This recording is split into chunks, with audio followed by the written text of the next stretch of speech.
Demi keamanan dan kenyamanan wisatawan yang berkunjung ke Bali, bidang keamanan harus menerima perhatian serius. Meningkatkan keamanan bisa dilakukan melalui pengawasan dan penjagaan yang memenuhi standar di pintu-pintu masuk Bali. Keamanan di pintu-pintu masuk Bali dan kawasan wisata perlu ditingkatkan. Dengan dioptimalkannya pengamanan di kawasan wisata, kenyamanan wisatawan akan terpelihara. Selain aparat keamanan, pihak pemilik hotel atau restoran diharapkan turut proaktif dalam menjaga keamanan.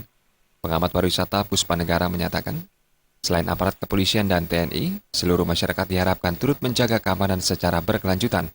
Puspa Negara juga menegaskan peningkatan keamanan tidak dilakukan sewaktu-waktu, tetapi setiap saat. Memang pembangunan di sektor kepariwisataan dan pembangunan keamanan dan kenyamanan memang menjadi bagian yang strategis karena di situ menyangkut stabilitas bangsa dan negara. Oleh karena itu, kewaspadaan berkaitan dengan aksi-aksi terorisme dan ancaman terhadap keamanan tentu adalah bagian dari keharusan. Karena kalau kita bicara pariwisata, bahwa pariwisata itu kan dibangun oleh 3 pilar utama.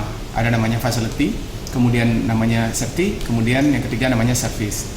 Dari kondisi itu, kalau kita melihat kondisi kepariwisataan kita, dari segi infrastruktur memang perlu ada peningkatan sedemikian rupa, tetapi khusus menyangkut masalah keamanan menjadi bagian yang terintegral, yang tidak bisa dipisahkan, dan keamanan adalah menjadi jaminan. Artinya seperti ini, wisatawan mancanegara yang berkunjung ke daerah kita, selama ini mereka tidak lagi menanyakan berapa indah alam kita, bagaimana dia bisa menikmati kondisi kenyamanan di tempat kita, tapi yang mereka tanyakan adalah jaminan keamanan yang mereka bisa dapatkan ketika berkunjung ke... Lebih lanjut dijelaskan dengan terpeliharanya keamanan di seluruh wilayah Bali, jumlah kunjungan wisatawan ke Bali akan semakin meningkat.